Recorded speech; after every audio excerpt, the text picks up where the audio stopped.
Bay West Church meets at 100 Emerson Road in Palm Bay at 11 a.m. on Sundays. We're glad you decided to check us out. God has a specific message of hope for your life and mine today. So listen up.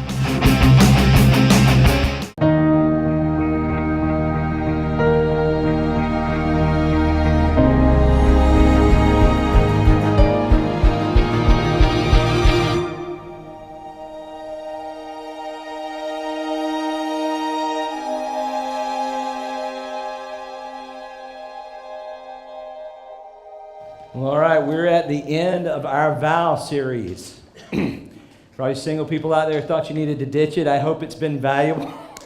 And I hope you're going, great, we'll get back to something else tomorrow. But here, I want to talk to you about some things today that I think are extremely valuable. I think all of this stuff that we've talked about has been valuable because the principles that we're talking about are not just principles that you apply in marriage, but they are relationship principles. They're just highlighted a lot of times in marriage. Let me ask you this. How many people out there married someone who you would say is opposite of you? Raise your hand. All right. Yeah, we see that. I see that coming out of there. All right, how many of you who are dating find yourself dating someone opposite from you? If you're dating like that. Hey, I'm dating someone who's opposite from me. How many of you who are not dating find yourself continually attracted to people who are very opposite from you? You know, you're the goth and she's the cheerleader and you don't know why. You know, why can't I just why? You know, you just don't know. I mean, why is it that way? I don't know. I don't know, but I will tell you this. It's a principle. It's true. It's opposites attract. You've all heard that, right? Well, see, in dating, opposites attract. What you find out in marriage is opposites attack. That's what it's How many people married someone that you thought was just like you and you found out when you married them that they are nothing like you in those areas? I think we find those areas going along as well. You know, the tough thing, I mean, that's what we see. You know, we talked about this a few weeks ago. You know, he's laid back. He's so creative. He's spontaneous. And he thinks, she's so organized. She just got everything together. She's such a leader. That's so awesome. And you get married and it's like, he's a lazy bum. He won't mow the yard. Why won't he do that? And he's like, she's a control freak. Won't you leave me alone? Go to the bathroom for Pete's sake. Don't time me. You know, these kind of things. What's up? But that's what happens. See, here's the thing, though. Here's what you need to remember. God uses our differences to strengthen our relationships. You realize that? To round out our relationships. But so many times Satan takes the things that God means for good and he uses them for evil. And what Satan does is he takes the differences in our relationships and uses them to divide or weaken our relationships. And you've got to be ready for that because it's coming. It's coming. You know, we talked about the first vow was the vow of priority.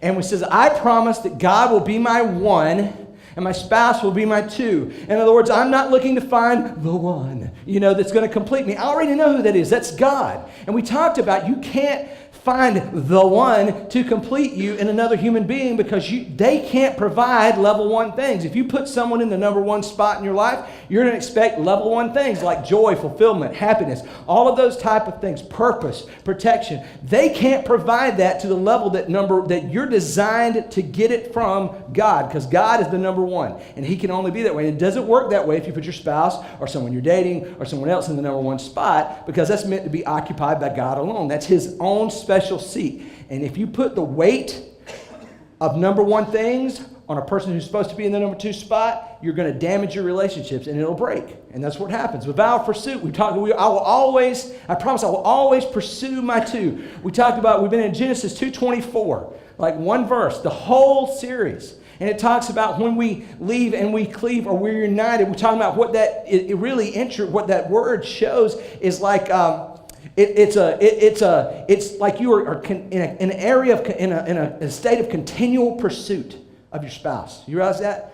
Continual pursuit. It's to go hard after what that word united really is translated from the Hebrew. The picture is going hard after someone and being united and clinging to them. And so this is the area of continual pursuit.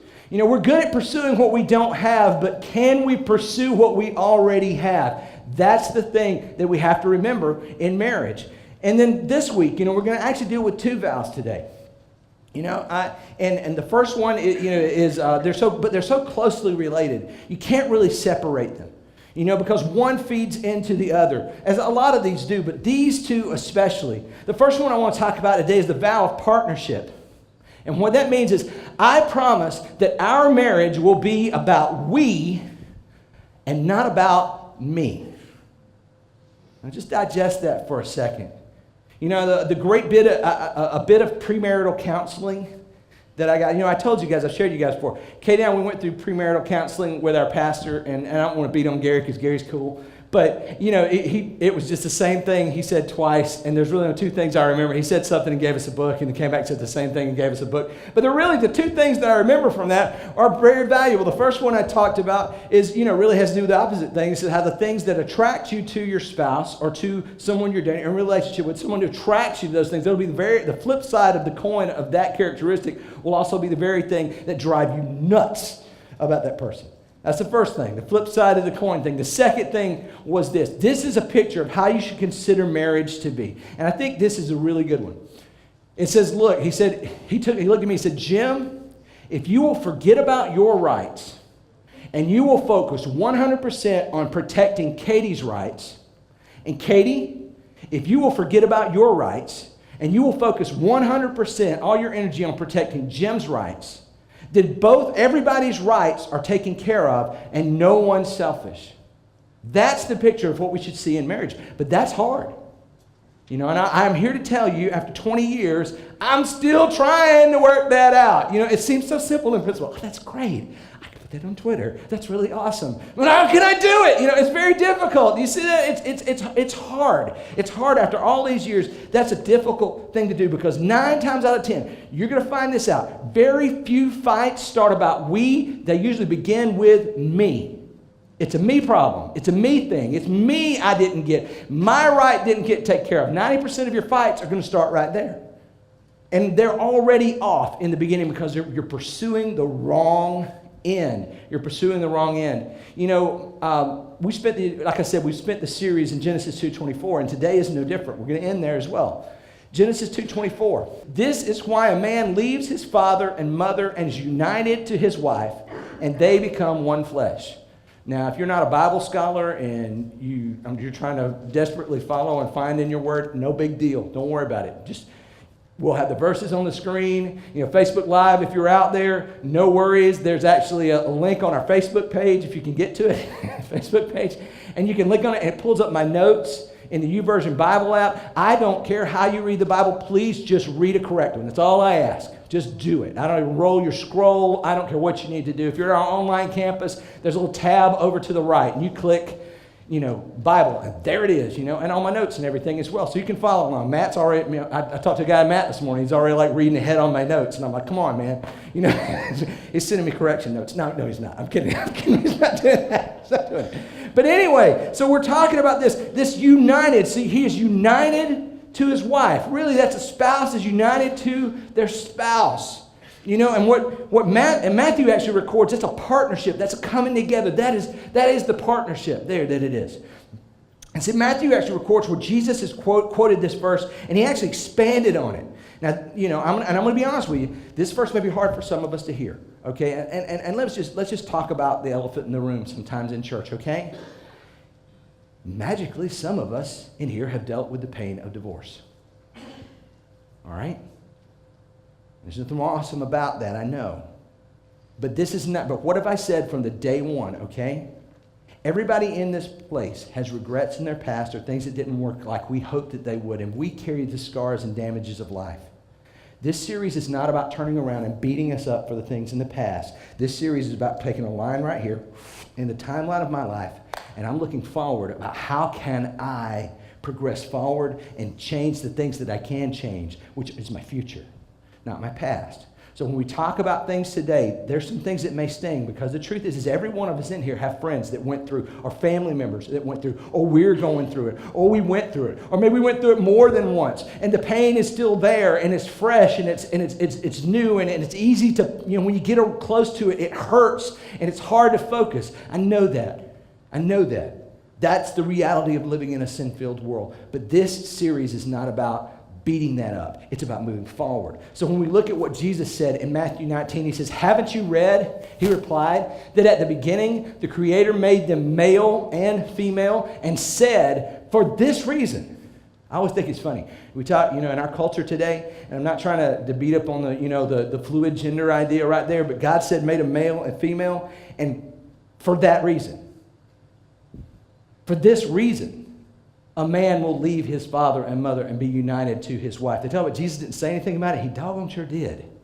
He said, God made male and female, and because I made male and female, and I know they're different, I created marriage. Okay? Do you get that? For this reason, a man will leave his father and mother and be united to his wife, and the two will become one flesh. So they are no longer two, but one flesh. And therefore, what God has joined together, let no one separate.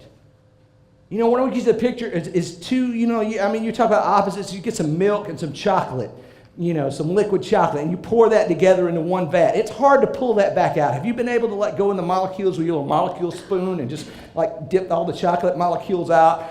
How long do you think that's going to last? It's almost difficult. You can't pull that away. And when you enter into this relationship, it becomes a part of you from here to the end of time, because everything that we do, has something to do with who we are in the future. It does. Now we can beat it up, or we can learn to work around it. We can let God heal it. We can see what God has for the future. But here's what I have to tell every one of you is I don't care where you are. I don't care what you've done. I don't care in the area of divorce, marriage, whatever, in whatever area that I want you to think of that major regret you have in your life. Okay? And here's the good news I have to tell you. God still loves you the same as he did when you were a little bitty baby and you hadn't done anything wrong at that point. God still has grand plans for you. God still has wonderful things for you. He sent his son to die for that person right there, knowing full well that is the thing that you would do. God loves you, and he came to die. He sent his son to die for you, in knowing that fully, knowing the ramifications of that, even more full than you ever could and I ever could. For all the crap that I have done in my life, God saw it coming, and he said, you know what? I'm still going to go. I'm still going to send my son because I love Jim. I love Jim. Even that. Yes, that horrible thing. Yes, I love him, even in spite of that. And I want you to remember that and think about that. Rejoice in that today. Because God loves us exactly as we are. And what he says is, when he looks at this, you see there's this partnership that is created, that's not meant to be pulled apart. And when it's pulled apart, it hurts, man. And that's okay. I have friends, and they've gone through divorce, and then 5 minutes later, they're trying to tell me everything's okay. And I'm like, dude, man, okay, you may feel that, but I'm going to be honest with you. I've lost people in death before. And I think that's a very similar thing, and it kind of comes in waves. Some days I'm fine, and some days I'm not. And that's all right. Don't freak out. It's a hard thing to deal with. But what we look at as well is this marriage is a partnership, something that you join together. It's not meant to be pulled apart, but sometimes it happens. Now, you may have heard this from folks before. I said, look, man, Jim, let's be realistic, man. We all know what marriage really is. Marriage is like something the state does to get your tax money, right? And it's tax breaks and stuff. It's just a contract, dude. It's just a piece of paper. I'm going to sign it. She's going to sign it. A judge will sign it. If I put it up in flames, it's gone, man. It's just a piece of paper. And here's what I'm going to tell you. Marriage, here's what you have to understand. Marriage is not a contract. It is a covenant. And those are different. Those are almost diametrically opposed to what they are. They have some of the similar characteristics in the results, but the way you go about them and what they really mean and are two totally different things. And marriage is not a contract. It's a covenant. What it is a covenant between you and your spouse and the creator of the universe. You go, John, I'm not really that big time, am I? Oh, yeah, you are. And this is big time. That's what God said, look, I'm going to make this part of how I explain to people who I am and how I'm relating to them. I want this to be a part of that. I want this to be trophies. I want this to be real life examples. This is part of, just like everything else on this earth. I want this to have a deep meaning here. So it's a big deal. Here's the difference. Contracts are based on mutual distrust, okay? Contracts are based on mutual distrust. Now, what that means, here's a contract. What a contract is I take a contract and I don't know you well enough to know if you will keep your word. So we're going to go before a judge or somebody, or we are a notary, and we're going to state what you have to do because I don't trust you, and I'm going to write my name on it, and you write your name on it, and if you don't do what you said, then I've got a legal recourse to get back what I knew, what I thought was a chance you might not do. See, it's based on mutual distrust. A covenant is different. A covenant is based on mutual trust. You know, the word there, bereth, that when it talks about a covenant is actually, it means like a cutting or a combining. You know, in marriage ceremonies back in the olden times, what you would see is they would actually cut you've probably seen this with blood brothers and stuff. I saw it, when I read about this, like, marriage, really? Okay, I thought it was all blood brothers and stuff, like, in the movies and stuff like that. But they would cut the hand of both people, and they would put their hand together and tie it together with a cord, right? And what that's supposed to symbolize, in the olden times, people felt like the life was the blood. And what it's supposed to symbolize is the mingling of that life that's never to be pulled apart. That's where I get the liquid illustration from the beginning. Man, it's difficult. You can't pull liquid apart very easily. It's a difficult thing. It's meant to be for continuing forever because that blood is life. And so you have this mingling of life. And let's be honest, sex is meant to be that. Sex is something, it's when people are joined together, they become one flesh. There's a mingling there that happens that continues on and stays with you for the rest of your life in some ways. And that's what happens. The tough thing is I know, and I'm not stupid, okay, right? I'm a 90s, I'm not a 90s guy. That's terrible. I hope to be I am more of like an 80s person, never going to give you up. That's me. But okay, I hate that. That's going to be out there forever. I'm getting like bombed with Rick Astley and stuff like that. All right, I'm more of the happy 80s guy, but the truth is this. I know that there's a secret. There are people that aren't married that do married things. Isn't that funny how that works? Oh, really? Yes. I'm a pastor. I know that. I live in the world. It's not crazy, okay? We know this. We know this all around us. People, they do married things. People move in together. People do more than married things, Moving more than move in together. And they do other things like that. That's what they do. And here's the rationale I always get. Well, got to test drive. Got to know if it's going to work out. Got to know if we're compatible. We talked about compatible a few weeks ago. Compatibility has more to do with priorities than it actually has to do with compatibility. Because misshapen priorities create incompatibility. But here's the thing. We go and we get a test drive and we work it out. I got to know. She looks really good, but, I got to know this.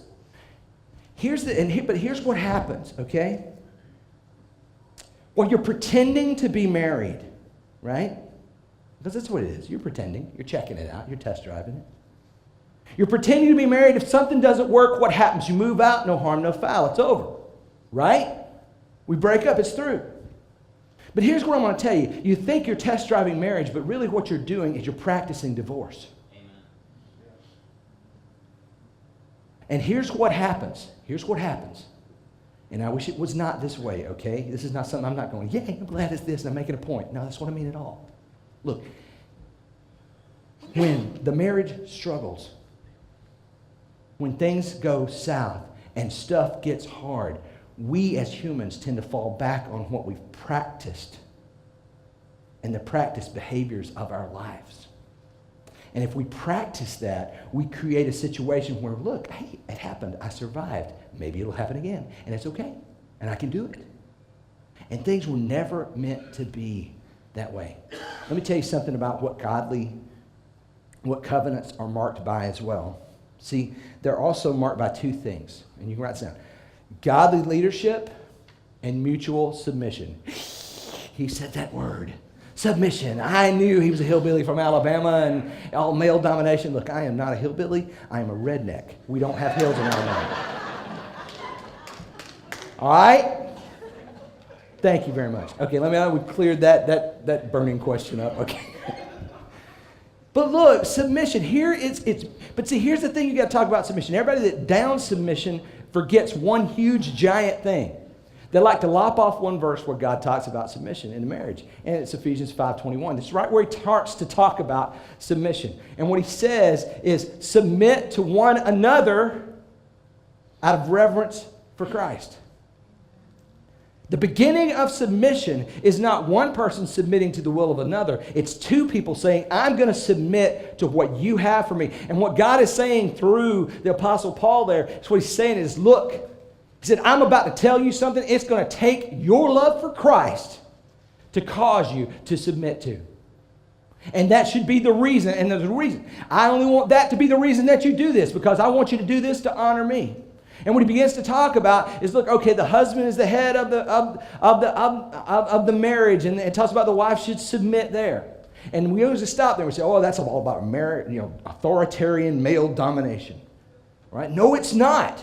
Because he talks about the husband, says, look, how should you lead? What does this picture, it describes what the picture is like. Here is the picture. I want you to do it like Jesus did it, which is like this. You give up everything that draws you comfort, all your great things, all the stuff that makes you strong, and you lay them down and you get on your knees and you serve the person next to you. And you lay down your life every day, just like Jesus did. You think about what he did. He counted nothing. He laid aside all the comforts of heaven, came down here, was born in the lowliest of positions, stayed there, never really owned anything, never had a place to lay his head, didn't own a house, didn't have a lot of money, and he sat there and took abuse from people that he was trying to serve, physical, mental, emotional, verbal, from the people he was trying to serve, just to serve them with love for them, and ended up giving his life for them in one of the most painful deaths ever. If you want to talk about that being male domination, I would rather something else. Look, this is not the male makes all the decisions. This is the male always gets his way. That's a dictatorship. That's not leadership. And there's a difference. A male in the marriage is the point lead. You know what that means? It means you take the risk. You do without. You go first. It doesn't mean you're the smartest and you know the best. It doesn't mean you make every decision and you call every shot. What it means is you go first, you take the risk, and you inspire the people that are smarter and better to come along with you. And that's really what happens. I'm going to be honest with you. Just be straightforward. I have one of the smartest wives that has ever lived. I'm serious, you know. You want me to quote SAT scores to you? I will tell you, because I found these out, okay? I know she's smarter than me. She remembers stuff more than me. And every time I try to go up against her with memory, I better make sure that I have it all written down somewhere, because I'm probably going to lose. Realizing that, I know also that she's a godly woman, that she meets with the Lord daily, that she knows more scripture than I probably ever will know. I am desperately trying to catch up through my life. And I'm a pastor, right? I went to graduate school for this stuff, and I'm trying to catch up with her.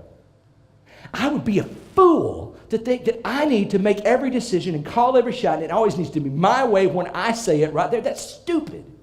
That's stupid. I would be a moron. I would be a terrible leader if I didn't leverage this awesome intellect and wisdom that is here with me in this marriage.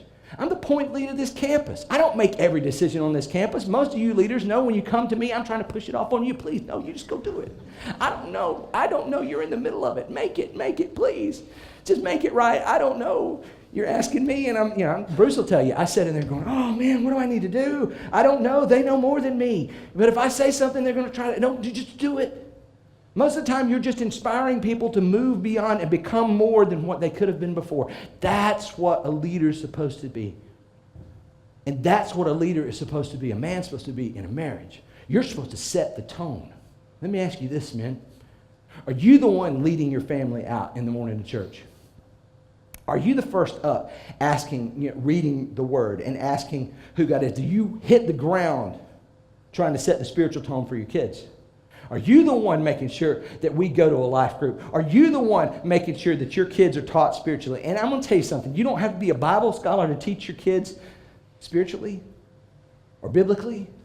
You don't know that. I'm going to give you the greatest phrase to make you feel like this, make you become the smartest person in dealing with your children on something. You ready? Ready? Really? I don't know. I have no idea. But I'm going to find out, because I know some people I can ask. And then I'll get back to you. Try that one. Try being honest. Don't make up a bunch of mess that you just flow out of your mouth. That's a bunch of cliches that you think sound good. Look, tell them the truth. And then call him. Call Bruce, man. Ask him. I don't know. Steve Poteet, raise your hand. Ask Steve. Whatever. You can call me if you want to. And if I don't know it, I'm going to ask those guys. That's what I'm going to do. Or other people in our church. That's one of the reasons that church is so great. You got people in here that follow the Lord, and you can find it out. And then you go back and you tell them, this is what I know. This is what I found out. This is what I feel. You pray about it. You search it out in Scripture. You read it for yourself, and you do it. It is not as hard as you think it is, but it is more rewarding than you possibly think it could be. All right? That's how you lead. You know, when we look at this, now you got to think about that. That takes a lot of trust because let's be truthful.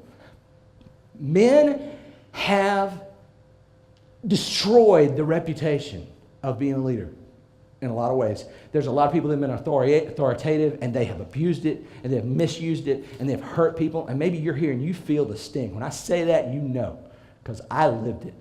And I tried to follow Jesus in the middle of that. And that dude did X, Y, Z.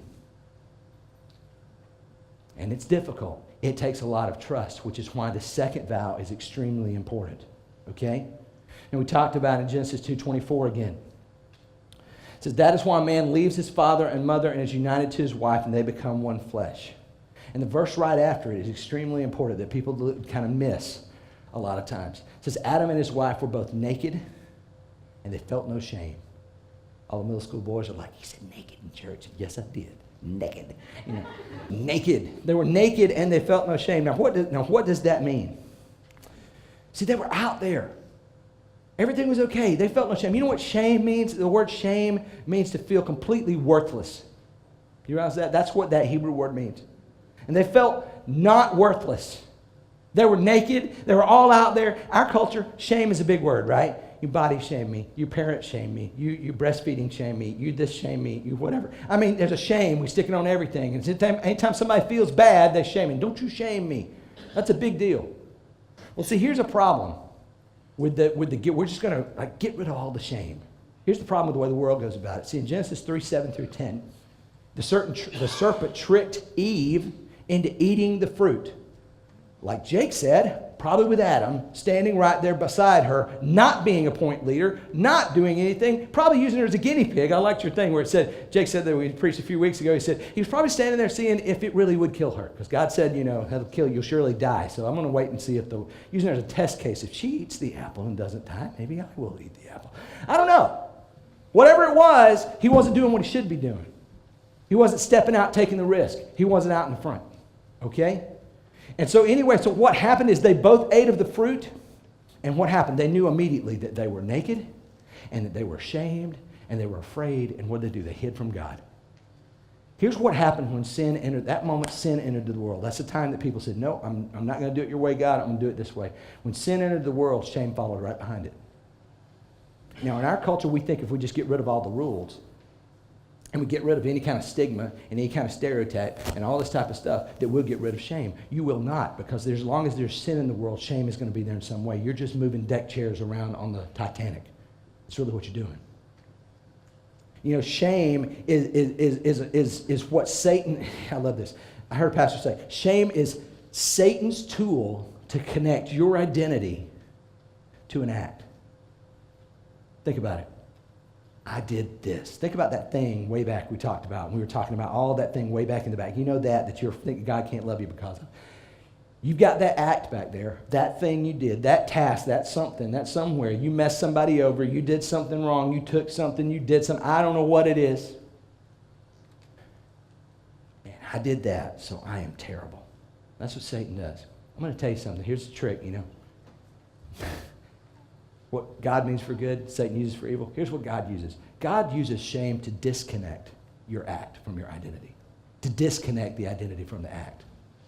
See, what God means is when you feel something you've done, that's wrong, I shouldn't have done that. What God is telling you is that's not you. Not that is you. And you return to me. Satan says, you did something bad. Therefore, you're terrible. You need to go hide from everybody in shame like Adam and Eve. God says, look, you did something that was wrong. That's not what you're meant to be. You come back to me and let me fix that. Anytime that you feel bad over an act and you think it's time for you to hide or you think you need to do something extreme or run away, that's not God. That's Satan trying to trick you and to tell you something that's not true. God knew everything that they had done. They hid, covered themselves fig leaves and junk. Why did you do that? God knew what was going on. Our culture and this shame thing, we really need to get out in front of it because shame, in a lot of ways, when it's used correctly and Satan doesn't pervert it, is a lot like pain. And you know that if you have physical pain, it's not good for you just to dope yourself up so much that you don't know that you don't have any physical pain. Because pain is a signifier that there's something wrong going on inside that probably needs fixing. Okay? And shame in our lives, when it's not taken to the extreme, when it's viewed as how God views it, tells us that there's something wrong. And it's not us. And we need to return, always the answer, to Jesus and our relationship with Jesus. You know, it's not habit management. It's relationship management. And see, here's the problem. Shame causes us to hide from others. And here's where it breaks down in a marriage or in a relationship. You can't build a partnership of trust in an environment of secrecy. Because secrecy is the enemy of intimacy. Secrecy is the enemy of trust. So here's the vow that I want to tell you that goes along with the vow of partnership. We call it the vow of purity. And you make this vow to your spouse. I promise to confide in you, not hide from you. See, in James 5:16, here's what we do. We do something wrong. I speak to it from a guy's standpoint, you know, or a lady's standpoint for that matter. I don't know. This is an easy one in our culture right now. I go look at something on the internet I shouldn't see. What's the first thing you want to do? Delete the history. Make sure nobody knows. Check, make sure the wife's not watching or the husband's not watching. You go spend something you shouldn't spend. You step outside the covenant that you made with your spouse. You want to hide it. And that's the dangerous part, because you know what happens in the dark? Sin grows in the dark. It's the opposite of plants. It's the opposite of life that you see in your garden and you see in your flower beds. They don't grow with sunshine. It grows with darkness. And the longer you hide it, the harder it gets to manage it. And the bigger the thing you've got to build to put in front of it so no one else can see. And see, God knew that. James 5:16, James wrote, being inspired from God, he said, look, confess your sins one to another and pray that you may be healed. Because here's the thing, healing comes in the light. In Ephesians 5, Paul also writes, he has to tell people, he says, look, you once were in darkness. Now you need to walk. You are in the light. So walk as children of the light. Now, why would you ever have to tell anybody that? If they left the darkness, they're in the light, why wouldn't they walk like that? Because look here, spiritually, we've been brought into the light. When we accept Christ and we begin to follow him, and we know, you know. But practically, we're good at stepping back into the darkness. And normally we don't run back to it. We step a little at a time. It's kind of like this. You ever go into a theater and you first walk into a dark theater, see a movie, you know, maybe you get there, right when the movie's on, and so all the lights are out and it's really dark and you can't see anything. All of a sudden your eyes adjust, right? Your eyes adjust, and then you make it to your seat and you can see, and you can even see people coming in. You recognize who they are or stuff like that. You can do that because your eyes have adjusted to the darkness. And then when you walk out of the theater when it's over and you get in the hallway, you're like, whoa, it was dark in there. Huh, glad I'm back in the light. Until you hit the parking lot, if you went for a matinee, and the sun hits you and you go, whoa, and your eyes have to adjust again. See, because when we step into darkness, our eyes adjust. And the same thing happens with us spiritually. Here's what happens. I step a little bit into the darkness and I go, okay, that wasn't so bad. That's not so bad. I don't need any help with that. I'm good. I'm handling it. I can step back out. I can step back in. I can step back out. I can step back in. I step back. And my eyes adjust. And this isn't so dark. And I step back in the darkness a little bit more, and I'm like, okay, that's not so bad. That's not so bad. I can handle it. My eyes adjust. Okay, I'm good. I step back again. Okay, all right, it's not as dark as it was. Okay, that's not so bad. I thought this was really dark back here, but it's not. My eyes adjusted. I get used to it. And before long, you're in such a dark place, you don't even realize how you got there. And you have no idea that it's dark, but it is. And until you come out of that, you're still going to struggle with the things you're struggling with. A lot of times in marriage, I don't know anybody who ever became married standing there at the altar looking at your spouse going, man, I can't wait till this is over so I can have an affair on you and blow this sucker up. I don't know if that's ever happened. Maybe it has with some weirdo. I don't know. Or maybe it's you. I'm sorry I called you weirdo if that was you. But hey, that's not right. You don't need to do that. That's not going to work, okay? Just so you know, if you probably found it out, that's all right. But anyway, I don't know that that's ever happened. I don't know anybody in here who said, boy, I just can't wait to find a spouse and just mess them over royally and just have a mess the rest of my life. I don't know anybody's done it. But you know what? It happens all the time. And you want to know how it happens? Step into darkness. A little bit more, get used to it. Step in a little bit more, get used to it. Step in more, get used to it. And before you know it, I'm in black pitch dark, and I think I can see, but oh my goodness. You know what a lot of times is because when we realize that sin, people, you know why we have a line in our heart of what adultery is, maybe? And we say, look, the line of adultery is right here, okay? I will not step over that line. I'm going to stay on this side. I'm going to walk up and down it like this, and I'm just fine. I can tap dance over here. I can do a little spin and do this sucker right here, you know, and I can do a dance move, and I'm on the other side of the line. And then one day you lose your balance and you flip over it. And you go, oh no, that just happened. I can't believe it. I didn't mean for this to happen. All this stuff. You know what happened? You don't realize that the line's really back over here.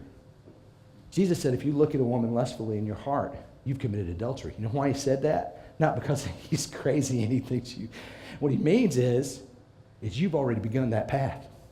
You're already stepping up to that. You know, a lot of the times the things that we say are big sins that blow us up and blow up our marriages and blow up who we are, it's almost like we nailed the last shingle on a house and go, oh, look, it's a house. How did that happen? I didn't mean for this to be here. I can't believe it. It's 3,800 square feet, but I had no idea. What's going on? The truth is when you have a house, you've been building it for a long time. And probably somewhere in your life, you've been sitting there and you're sawing a 2x4. You're going, I'm not building a house. I'm just sawing a 2x4. It's not a big deal. And I've just got these other 2x4s. I'm just sawing them to be the same length. That's not a big deal. It's okay. It's not a problem. You've been sitting there nailing studs together, and you're going, okay, not building a house. I'm just nailing some studs together. It's kind of maybe look, I don't think so at all. Your friend comes along and goes, hey, you building a house? Hey, don't judge me. Not building a house. I'm just nailing something over here. And all of a sudden, the last shingle goes on, and you go, how did that happen? How did it get there? How did this happen? Because you were hiding what you're doing the whole time. You're trying to be blind to it. You're trying to put it to the side. You know what Paul tells us to do? He says, look, there shouldn't even be a hint of sexual immorality. It shouldn't be a hint of any type of impurity. You know why? Because the hint is where it starts. And if you don't manage it at the hint stage, you're going to have a problem down the road. And it's just going to happen. And you can think you're special and better than everybody else and stronger and you know more and you've got this Bible knowledge or whatever you want to do. But it's not going to work that way. It's going to show up later on down the road. And I'll tell you how the darkness works in our lives. I'll tell you, I see it all the time in church. You know? It's kind of like this. You stop trying to learn about Jesus in the Bible because you know what? Deep in your heart of hearts, you're doing something you shouldn't do. And you and God are kind of odds at that, and you don't want to hear it anymore. So you stop with your personal time with the Lord. Then you stop talking about Christ with your friends. They weren't listening anyway. I'm just beating my head against the wall. They're not going to listen. It'll be okay. God will bring someone to me that will listen. So I don't need to say anything about that. Then you stop going to your life group. You're like, those are a bunch of knuckleheads, man. I was carrying them the whole way. You know, it's my Bible knowledge. You know, I'll skip a few days and let them catch up with me, and then I'll be back. It'll be all right. But you never do. Then you stop going to church. That's right. You know what this knucklehead's going to say anyway. You know, we're all jacked up. You know, the reality is Jesus is the answer. And you think, oh, look, 3 phrases. That's all he's going to say every time. I'll save myself an hour, and I don't even have to take a shower, man. That's easy. I'm not missing anything. Then what you see, you start talking about things you shouldn't talk about. It's no big deal. You start wondering, your language suffers, and you wonder why you were so uptight about everything earlier. It's not that big of a deal. It's all about grace, right? And then all of a sudden you nail that last shingle and the house is built, and you're like, oh my goodness, what happened? Well, it started a long time ago. It started a long time ago. We never meant for this to happen. It just happened before I knew it. And you've been hammering on that a good while. Look, single person, this is what I have to say to you, okay? This principle applies to you, everyone, the same. It says, look, it's hard to build a life of righteousness on a foundation of sin. It's pretty near difficult. It's pretty near impossible. When we talked about the first week, you start becoming the person that you are looking for, the person that you are looking for is looking for. Talk about putting your God as your number one. regardless of whether you have a 2 or not, or before you even meet the 2. Even when you meet the 2, you're still seeking God harder than you seek the 2. These were the principles that were put in place, trying to build you up and to save you some mess from later. Married people, it's the same way as this. It's hard to build a marriage of righteousness on a foundation of sin. It's pretty near impossible. But Jim,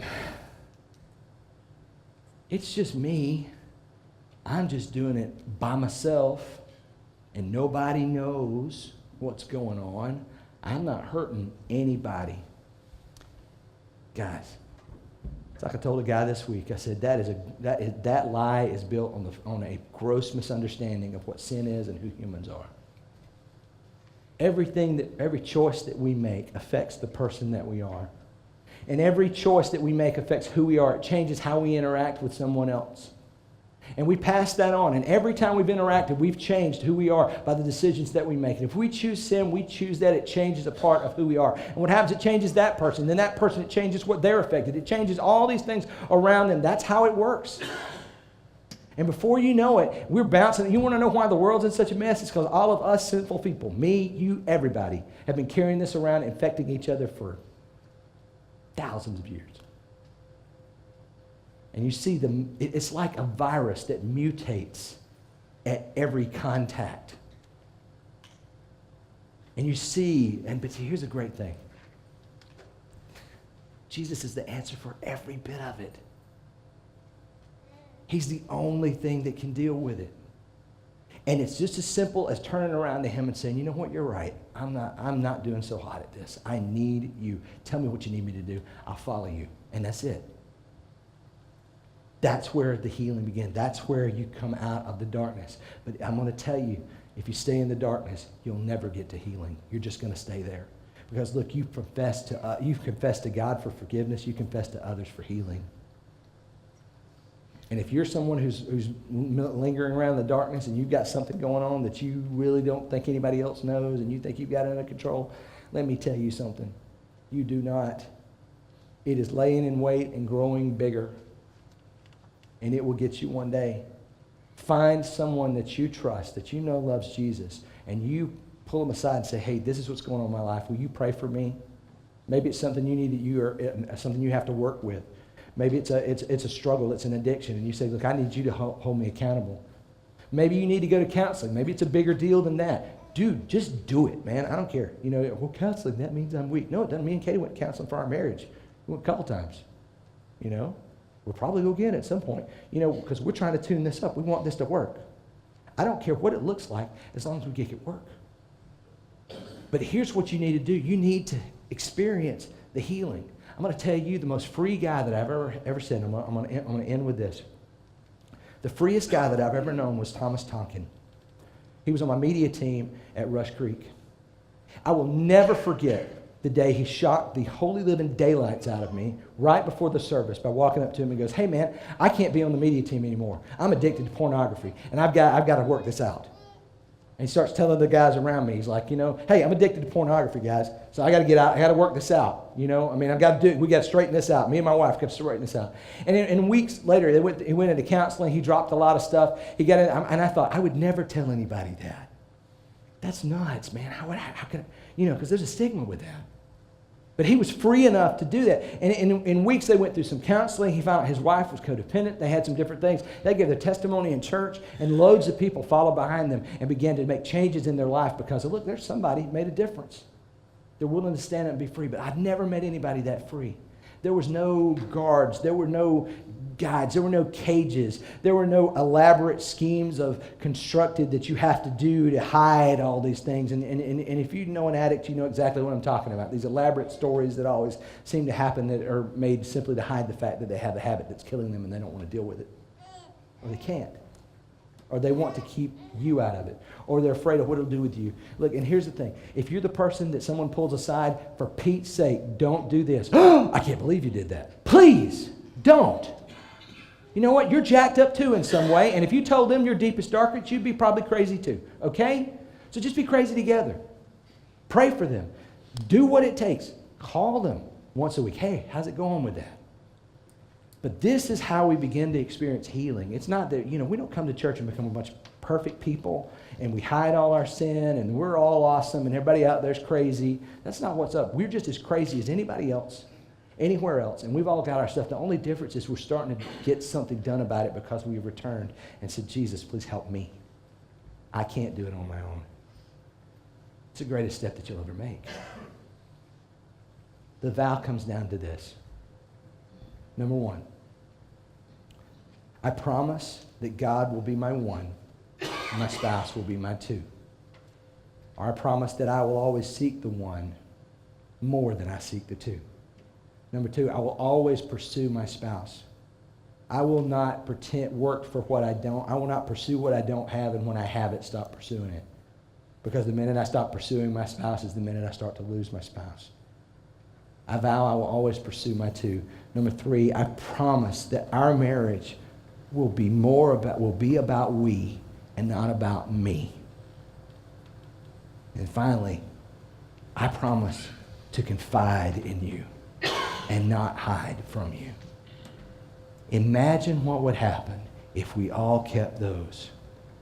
Imagine what the marriage that you could have. Imagine what the relationship you could have if you chose that and knew that going in front for your dating relationships and when you become engaged and all of these type of things. Imagine what you could build. It would be amazing. Thanks for being a part of Bay West today.